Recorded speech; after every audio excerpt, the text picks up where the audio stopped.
Түркістан облысында күн райының күрт суытып, 25-26 желтоқсан күндері қар түсуіне байланысты бірқатар республикалық маңызға ие жолдар көк тайғақ мұздаққа айналды.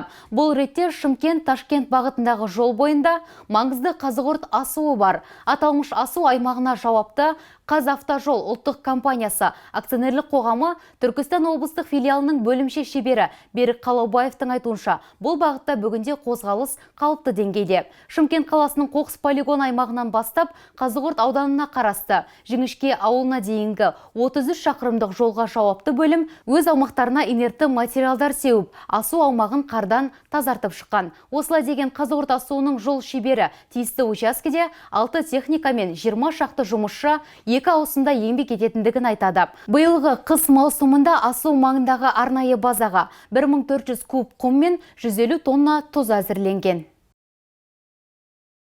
Қар басталғаннан көктайғаққа қарсы материалдарды шашып, техникалардың бәрі қауіпті учаскелерде.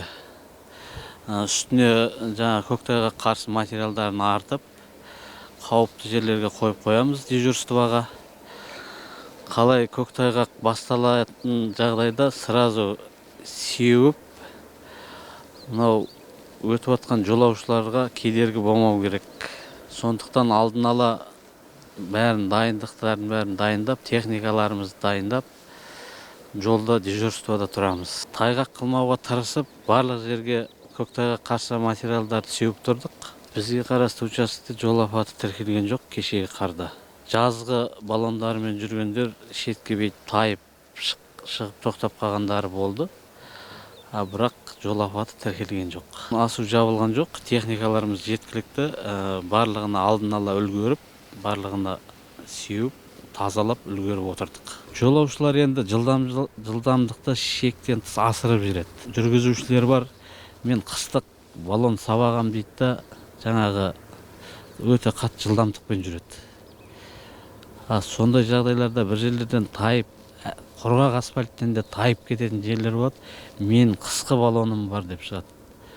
Ол жылдамдыққа тура келмейді ғой. Жылдамдықты асырмай, заңды 110-мен жүретін жолда 110-мен, 80-мен жүретін жерде 80-мен жүрсе, ол ешқандай не болмайды. Жылыту бекеттері бар бізде, құтқаратын техникаларымыз да бар. Жаңа ауыр жүк көліктері мынау Қазығұрт асуында сынып қалатын жағдай болады.